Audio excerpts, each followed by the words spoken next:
Welcome to the Great Detectives of Old Time Radio. From Boise, Idaho, this is your host, Graham. If you have a comment, email it to me, box13@greatdetectives.net. Follow us on Twitter at Radio Detectives, and become one of our friends on Facebook, facebook.com/Radio Detectives.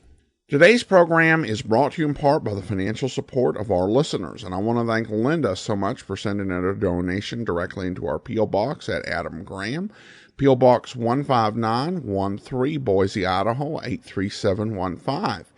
You can also send along your one-time donation to support.greatdetectives.net or by mail to Adam Graham, P.O. Box 15913, Boise, Idaho 83715. And you can also become one of our ongoing Patreon supporters for as little as $2 per month. Just go to patreon.greatdetectives.net. Also, over at greatdetectives.net this weekend, check out my review of the classic Christmas movie, The Great Rupert. Now, it's time for today's episode of Dragnet. The original air date, February the 8th, 1955, and the title is The Big Gap. Dragnet.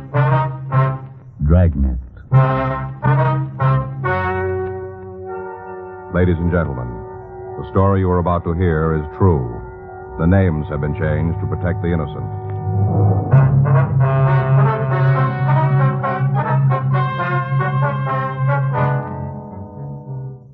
You're a detective sergeant. You're assigned to Bunko Fugitive Detail. A pawnbroker tells you he suspects a swindle. He isn't sure. Your job? Check it out.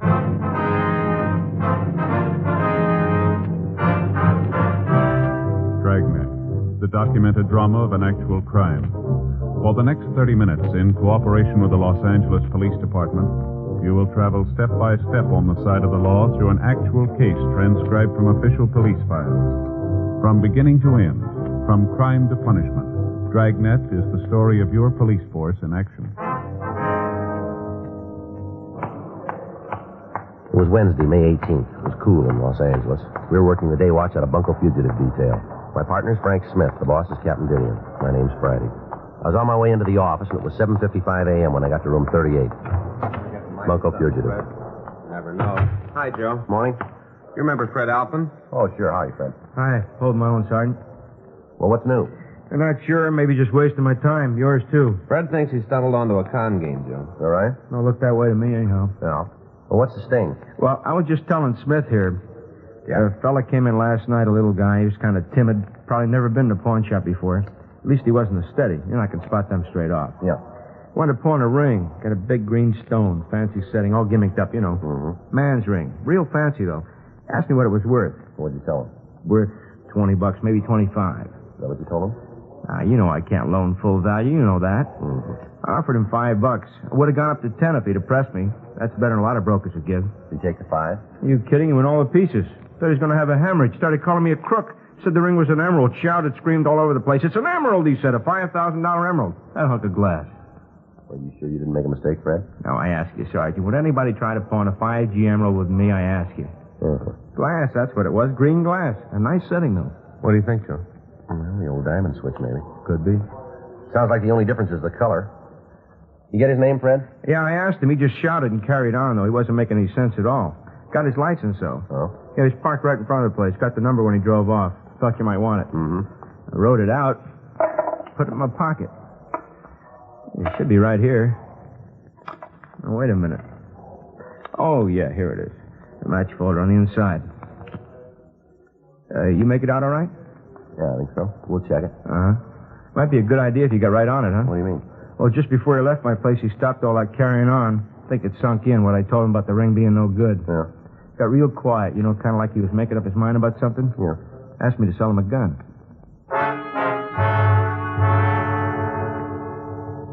Fred Alpin gave us a description of the man who had tried to pawn the ring. We called our branch of DMV and asked them to check the license number. They came up with the information that the automobile bearing that license was registered in the name of Garfield Hunt at 221 North Selma Avenue, Hollywood. 9:03 a.m. Frank and I go out to talk to him. Boy, sure is a clear day. Look at those hills, Joe. Oh, I read in the paper you could see for 40 miles. Yeah, I bet. Morning. Who are you? What do you want? Is Mr. Hunt here? No. No, he's not here. Well, he lives here, doesn't he? Who are you? Oh, I'm sorry, ma'am. We're police officers. Police? That's right. This is my partner, Frank Smith. My name's Friday. Where is he? What's happened to him? Mind if we come inside? Be a little easier to talk. Oh, yes, of course. Oh, I forgot. Sofa's still made up. Slept down here last night, so I'd be near the phone. I thought he might call. Thought somebody'd call. Your husband didn't come home. Never happened before. Not in 37 years. Yes, ma'am. Just let me fold up that blanket so you Here, can I'll sit give you a down. hand, man. Oh, thank you. You got any idea where your husband might have gone, Miss Hunt? No. No idea at all. What time did he leave? 9:35. Looked at the clock as he went out the door.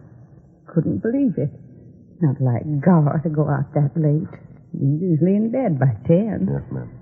Promised me he'd only be gone an hour. Promised me he'd be back by 10:30 for sure. I see. Never heard a word from him after that, not a word. What do you suppose happened to him? Well, we're sorry we don't know, Miss Hunt. Well, you must have some notion. Sorry, we don't. You said you wanted to talk to him. Just a few questions, routine. What about? Well, we'd rather talk to him. You notify the police that he's missing? No, I didn't know what to do. Figured you'd get in touch with me when you found him. Guess I wasn't thinking very good. Never happened before. Yes, ma'am. Are there any friends he might be staying with, relatives? We don't know anybody else from Los Angeles. I see. Just moved out here last winter from Kansas. Children have grown up, settled. Gar sold the business. We moved out here. Kansas winters can be pretty cold. Yes, ma'am. Is your husband retired? Yeah, he should be. He worked hard all his life. He deserves a rest. Had a little trouble with his heart last year. No, not a real attack, but the doctor told him to take it easy. Mm-hmm. Not Gar, though. Wasn't out here 2 months before he got all restless and fidgety. Just couldn't take it sitting around the house. Started up again. In business? Yes. We had a tailor shop back in Kansas. Gar found a new business district opening up in the San Fernando Valley off of Magnolia Boulevard. They were renting cheap. You know, right at the beginning. Wanted tenants. Mm-hmm. Didn't do much business at first, but things have been getting better. Gar's a good tailor. A lot more careful than most. Learned his trade young. Days when there were tailors. You try to reach him there at the shop? I called last night 3-4 times.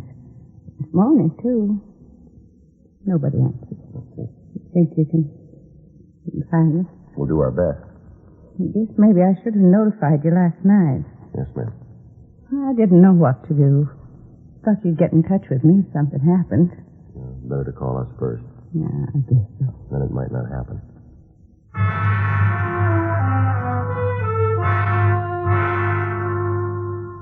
Mrs. Hunt gave us a description of her husband. We advised her to make a formal report at the Valley Division. A local and an APB were sent out. 3:15 p.m. Patrol car unit 9L78 reported Hunt had been found sitting in his car. The car was parked on Mulholland Drive. Hunt had readily identified himself. We asked the officers to bring him in for questioning. Hi, Joe. Frank. Pete? Hi, Pete. Here he is. Thanks for spotting him for us. Sure, anytime. Want to sit down, Hunt? Go ahead, sit down. What do you want with me? Just like to talk to you, that's all. This is Frank Smith. My name's Friday. I've never been under arrest before, not once. Well, now you're not under arrest now, Mr. Hunt. And what am I doing here? Why did those officers make me come with them? Well, you didn't go home last night. Your wife's been worried about you. Well, I was going home when they found me.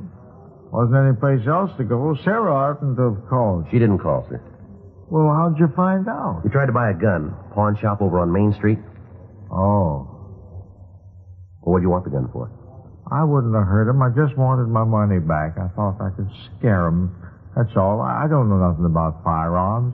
Thought maybe I could scare him. Who'd you want to scare? Now, who were they? Well, they said they was renting a store next to mine. Said they was jewelers that opened up a Valley branch for Lassingwell. You know, the big jewelry store downtown here? Uh-huh. Crooks. That's what they were. Out and out crooks. Went looking for them early this morning. Back door to their store was open, you know, the one next to mine. Yes, sir. Go ahead. I couldn't find hide nor hair of them. The place was empty. Just a couple of fakes. Had the windows soaped over so nobody could see what they were up to. Pounding on some old boards, making me think that they was remodeling. Uh-huh. How much money did they get from you? Not them exactly. Fellow working with them. Must have been working with them. Only way it makes sense. Well, now, suppose you tell us about it, will you? And he come into my shop the day before yesterday, along about 1 o'clock in the afternoon. Called himself Norman Christ. He said he was from Greeley. Really? That's a town in Colorado where my brother lives. Mm-hmm. Said he knew my brother Ed back there. What do you want with you? Well, he claimed that Ed asked him to look me up, see how I was doing. Probably didn't know Ed at all. They must have told him, them jeweler fellas. I got to thinking back. Remembered I mentioned having a brother in Colorado one day when we was having lunch. Told him the town, too, Greeley. What happened then? Did he sell you the ring? Oh, you know about that, too. Well, you tried to pawn it, didn't you? No, sir, not really. I just wanted to find out how much it was worth so that I could tell Sarah, I was going to surprise her. Figured that I'd give him another day before I tried to sell it. Well, how'd you happen to buy it? Oh, I wasn't buying it outright. I was just loaning him on it. Mm-hmm. Told me he had a chance to option some property out near Encino. Real bargain. Said he had to close the deal by 5 p.m. that same day. He needed cash for a clincher. Mm-hmm. Had to get the money from Colorado. That's what he said. He was afraid he wouldn't be here in time. He couldn't go to the bank, didn't have any credit in L.A. Needed $3,000. He said that if I'd loan him the $3,000, he'd give me back $4,000 first thing the next morning. Offered me his ring for security. He said it was worth $7,000 easy. Said it cost him more than that. You hand the money over? No, sir, not by a darn sight. Told him I didn't have $3,000. I told him straight out. Said all I had was $1,500 in my savings account. I guess I shouldn't have said that. Very nuts. He told me he might be able to swing it for $1,500. You'd have to go out there and see him in person. Said he'd come back. Did he leave then? No, not right away. I stopped him. I told him there was no point in coming back. I'm no jewel, I said. How do I know that ring's worth $7,000? Told me to get it appraised while he was gone. Told me to take it to any jewel I wanted to. Seemed like he sure trusted me. Even a valuable ring like that kind of sold me on him. Mm-hmm. I went next door to ask those fellas who said they was jewelers. Place was locked up, so I figured they was still out to lunch. Mm-hmm. I figured maybe they was in the drugstore down on the corner. See? Did you find them up there? Yes, sir. What'd they say about the ring? Perfect emerald. That's what they said. One of them put a gadget up to his eye, looked through it. You know what I mean? Yes, sir, I know.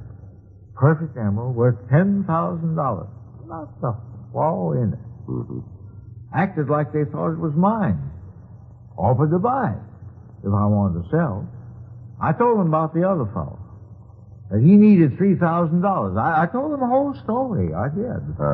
They said they'd loan him $5,000 without batting an eye. Offered to make out a check right then and there. Kind of took my wind away. They were so anxious. I said maybe we could go in 50-50. They put up $1,500, I'd put up $1,500. That way the guy would have $3,000 if he still needed that much. We could both make a little profit, Mm-hmm. One of them asked me how I wanted the check. Should make it out to me. I told him, make it out cash. You remember how he signed it? Jones. Quincy Jones. That's the name I knew him by. Other one called himself Wyatt Truesdale. I don't think that's their real name. You? Probably one of those, what did you call them? Aliases. Yes, sir, yes, that's it. Well, anyway, I went over to my bank and drew out the $1,500. About 2:30, the fellow came back, the one who gave me the ring. Yeah. Said he tried to talk the real estate people into being satisfied with $1,500. Wouldn't come down.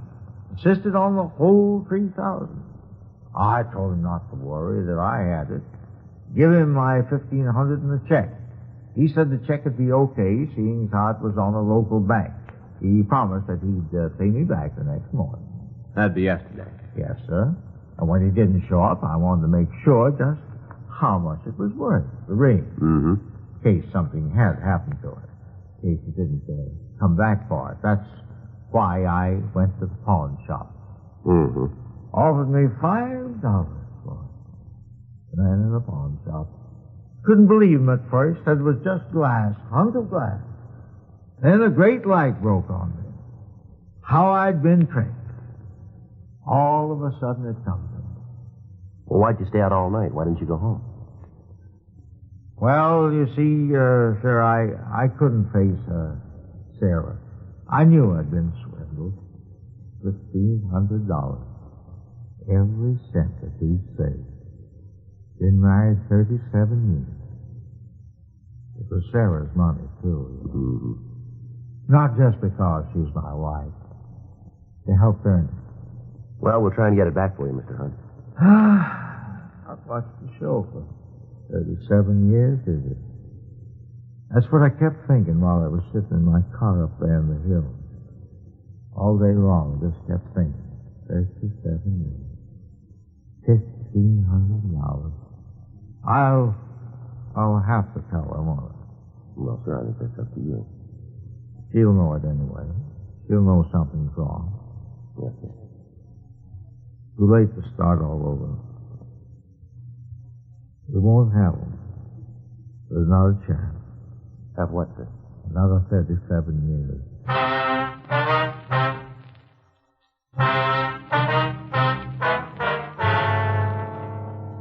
We continued to interview the victim, Garfield Hunt, and he gave us descriptions of the three suspects. The stats office came up with 24 possibles.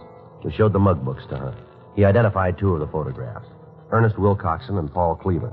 Hunt was positive that Wilcoxon and Cleaver were the men who had rented the store next to his and had pretended to be jewelers. He was unable to find a photograph of Norman Christ, the man who had sold him the ring. We pulled the packages on Wilcoxon and Cleaver. They had both done time for burglary. They had not previously worked with a third person. We called the Lassingwell Jewelry Company. They informed us that they were not opening a branch out in the valley. We checked with the owners of the building in which Hunt had his tailor shop. They told us the adjacent store had been rented on a weekly basis, and that the renters had said they intended to use the space for temporary storage. A local and an APB were sent out on all three suspects. 5:13 p.m. Using the information from their mama sheets, Frank and I began checking various places where Cleaver and Wilcoxon had been known to hang out. 7:12 p.m. We went into the Black Parrot Bar on South Broadway, and we talked to the bartender. Not by them names, I don't know them. Well, maybe these pictures will help. How about it? Yeah, they come in here once in a while. Yeah, that's what we heard. Always come in together? As far as I know. Ever bring somebody with them? Tall, thin fella, about 30, blonde hair? No, just two of them. Never seen them with another guy. I see. What do you want them for? You know how we can turn them up? They ain't here now. We can wait. Won't be in tonight. How do you know? They got money. Oh? Big roll. The red-headed one was in yesterday. Quincy Jones. That's what he told me his name was. Yeah. Been running a tab. He paid it up in full. I had plenty left over. Is that right? As long as they're carrying a roll, they don't come to my place. Head for them expensive joints, like out on the strip, places like that. When they've blown their loot, they come back to me and start running up another tab. I called them on it, but what can you do? This way I get some of their bundles. Uh-huh. You know where they live? Around here somewheres. I couldn't pin it down for you. Who could? How bad you want to find out? What do you mean? It'll cost you a drink. You that thirsty? Not for me. The girl over there in the corner booth, the blonde. Oh, yeah. She knows him. Been out with him a couple of times. I've seen them leave together. All right. I was just kidding about that drink. It's on the house. For you guys and her, too. No, we don't want it. And we'll pay for hers. It's up to you. Hi. Good evening, miss. You're new, aren't you? Yes, ma'am. Place could stand some new talent. Here, I'll move over. Thanks. Thank you. What's the matter with this side? We're police officers. How do you like that? Ma'am? Horoscope said I was going to meet somebody new today. In the morning paper. Mm-hmm. Didn't say it'd be cops. Oh, here you are, Blake. Where'd that come from? These guys. You shouldn't call them guys, Jake. Fellow buys a lady a drink, that makes him a gentleman. From these gentlemen, that's what you should say. Oh, sure. To your very good health, gentlemen. Now then, what can I do for you? I'm at your service. The bartender says these guys are friends of yours. I wouldn't say those pictures do them justice, but there is a resemblance. You know them, then? We've met. We weren't formally introduced, but we've met. Yeah, a lot of people in here. Not the best people in town, maybe. It's not the best bar in town, but it's convenient. I work down the street. Uh-huh. You know where these men live? Huh? Oh, you mean these two so-called friends of mine? Yeah. Am I?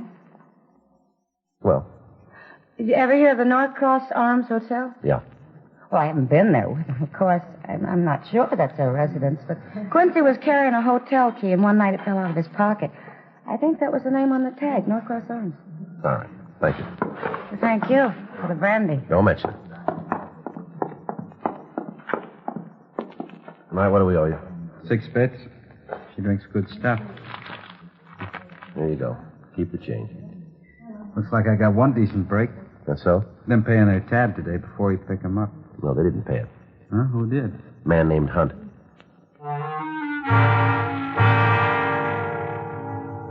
The clerk at the Norcross Arms Hotel told us that 2 men who resembled Wilcoxon and Cleaver were registered under the names of Jones and Truesdale. He said they'd gone out for the evening. He showed us up to their room, 36A. We asked him about the suspect known as Norman Christ. He told us he'd never seen anybody with Wilcoxon and Cleaver who answered Christ's description. 2:48 a.m. Wilcoxon and Cleaver returned to their room. We took them into custody and drove them down to the city hall for questioning. How many times you want to hear Until it? we get the truth. Does Hunt say he gave us any money? He never gave us a cent, did he, Ernie? No, we even paid his lunch tab a couple of times. That's right. Always managed to out-fumble us. Owes us a couple of lunches. He paid him back. What? $1,500 buys a lot of lunches. What 15? You got your share. You've been spending all over town. Hunt say he gave it to us? You still had over $600 when we picked you up. Now, where'd it come from? Hollywood Park. Picked 3 long shots yesterday. You want the names of the horses? Where's Christ? Told you before, never heard of him. Who is he? The guy you worked the game with. Never heard of him. You want to take this rap yourself? What rat? Why'd you rent that store out in the valley? Store? We showed him your mug shots, the man you rented it from. He made you. You want it in person? How about it? Guess they got us there, Ernie. Yeah. We were going to open up a bookie joint. Is that right? Yeah, we changed our minds, looked the situation over, decided it might get a little warm out in the valley, and cleared out. Bookie joint, huh? That's right. Not a jewelry store. What are you talking about? Us? Jewelers? Ernie and me? That's what you told Hunt. Nothing of the kind. Laid it on the line. Told him we were bookies. Just between us, he was kind of pleased about it. Likes to play the horses himself. Liked the idea of being able to lay a bet so convenient. You're a liar. Now, look. Say, maybe that's what happened to his money. Maybe he lost it on a nag. Come on, let's try it again. Now, why'd you rent the store? You're going to get the same answers. Same questions, same answers. It's a waste of time. We got plenty. 72 hours. That's all you got. You can hold us on suspicion for 72, then you can turn us loose unless you prove something. We'll prove it. How? We didn't take any money from Hunt. Nobody says we did, even him. If he was a mark for this, what's his name, Chris? That's right. How do you wrap us into the package? Hunt never saw us with him. Nobody saw us with him. We'll find somebody. 72 hours, and you got to turn us loose. That's the law. Is that right? We know the law. Why'd you break it?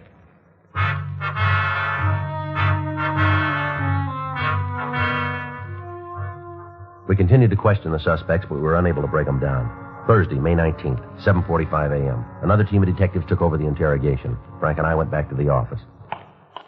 Think they'll cop out, Joe? I don't know. It doesn't look like it, does it? No, not unless we turn up Chris. Did you call your wife? Yeah, sure bawled me out. Kept dinner waiting till after 10. You're lucky. Well, maybe. Wonder if I'll get home tonight. I got it. Bunko fugitive, Friday. Yeah, that's right. Sounds like him. How long ago? Uh-huh. Yeah. Chris? Fits the description. Smashed up a car on the Hollywood freeway. Georgia Street recognized him from our teletype. You able to talk? Died 10 minutes after they brought him in.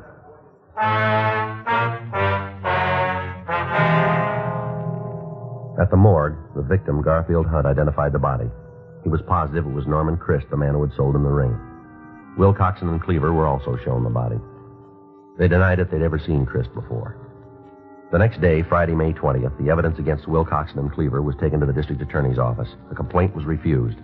The evidence was deemed insufficient to bring the matter to trial at this time. Wilcoxon and Cleaver were released. 6:05 p.m. Frank and I got ready to sign out. Well, that really tears it. Sure does. The DA's office knows they're guilty. We know it and can't do a thing. Yep. I guess we've been wasting our time, Joe, just fanning the ball. Well, I'll tell you, we've spotted them, and they're going to stay spotted. Yeah. Next time they move in on a mark, we'll make it stick. It wouldn't be very smart of them to try it twice. They're not smart. Huh? They tried it once.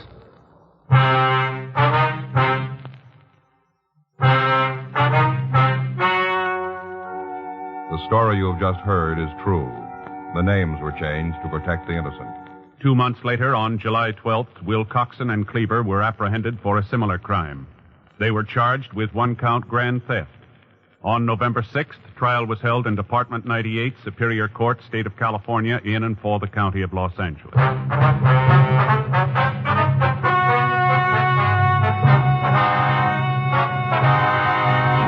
Ernest T. Wilcoxon and Paul Cleaver were found guilty of one-count grand theft and were sentenced to a term prescribed by law. Grand theft is punishable by imprisonment in the county jail for a period of not less than 1 year, or for a period of from 1 to 10 years in the state penitentiary.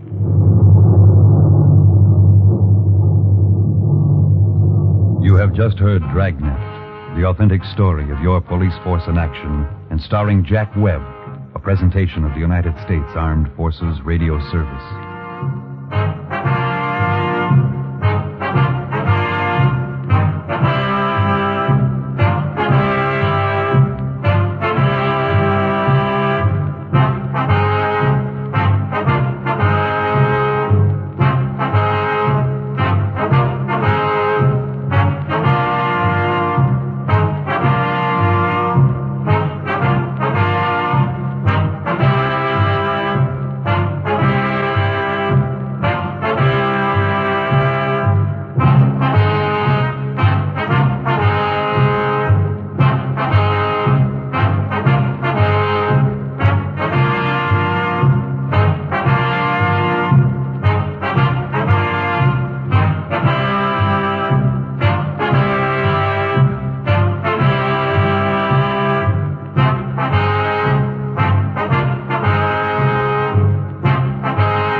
Welcome back. Well, this episode is one of those unconventional Dragnet stories where they don't actually get the criminals, at least not on at the first conclusion. And this is a case where things just happen beyond their control and even beyond the crook's control. And so the criminals get away. But Friday reassures Smith that they will get them. And unlike in The Big Impossible, they do actually get the criminals in the end. Although it's probably small comfort to the guy who's out the $1,500. Though that may also be a message of the episode. Because there are a lot of scams, very sophisticated, where the con men have been pretty clever and they've set things up so that it's going to be really hard to actually convict them. And so citizens, even if they go to the police, may not necessarily recover their money. And so their best defense is to really just be on guard and to not be scammed in the first place. All right, well, listener comments and feedback now. Regarding the Big Bird, Bill writes, "Hi, Adam. This is one of my favorite Dragnet episodes, but this is the first time I've heard the radio version. I watched this episode a couple times on YouTube, and I thought once was on public domain video theater, but you said you couldn't show it on public domain video theater because it was still under copyright. Confused, I double-checked YouTube, and it's still available there. I guess someone isn't as concerned with violating copyright law as you are. Thanks for respecting the copyright laws." Well, thank you so much, Bill. And yeah, I think the fact of the matter is, when it comes to something being on YouTube, whether it's under copyright or not doesn't have a whole lot to do with it. It essentially comes down to whether there are copyright owners who are willing to take action to enforce their copyrights. And in the case of Dragnet, not really the case. Fact is that NBC Universal, who owns the rights, has pretty much done very little to either protect or preserve the 1950s series that are under copyright protection. So they've created a situation where people, if they want to see them, you have to go through people who will do gray market DVDs, or of course now the online channel. And yeah, I just choose to really be consistent about how I try to obey the laws for those materials which I know are under copyright. So there are, I think, probably between the remaining episodes in season 4 of Dragnet that are under copyright and those that are in seasons 5 and 6, as well as the big counterfeit from season 8, there are probably 25 episodes that are commonly circulating around, which would not be able to play because they're technically under copyright, even though the copyright holders are doing very little to actually protect them. Though I don't know whether some of these cable TV networks, I know MeTV for a while was doing Dragnet, and there may have been other of these nostalgia networks that were doing the 1950s Dragnet. I don't know whether they're licensing that from NBC or just kind of assuming it's in public domain because the 1950s series pretty much, gets ignored by NBC. The only time I'm aware of NBC taking any interest in this was I actually used like a clip from a Dragnet episode from the 1950s, posted it online, and I got a notice that the video was being blocked due to copyright, and I then had to explain that this video, the copyright had not been renewed. So yeah, it's incredibly inconsistent, and particularly when it comes to YouTube, so much of it is based, there are companies out there that will claim copyright on things that are either disputed or definitively in the public domain, like Sherlock Holmes and the Secret Weapons. So yeah, copyright on YouTube is a bit crazy, but we just try to do the right thing and manage as best we can. So thanks so much for the comment, Bill. And I also want to go ahead and thank our Patreon supporter of the day. Thank you to Larry. Larry has been one of our Patreon supporters since September 2016, currently supporting us at the Master Detective level of $15 or more per month. Thank you so much for your support, Larry. And that will actually be all for now. Join us back here on Monday for Box 13, and then we'll be back next Saturday, another episode of Dragnet. In the meantime, send your comments to box13 at greatdetectives.net. Follow us on Twitter at Radio Detectives, and become one of our friends on Facebook, facebook.com/Radio Detectives. From Boise, Idaho, this is your host, Adam Graham, signing off.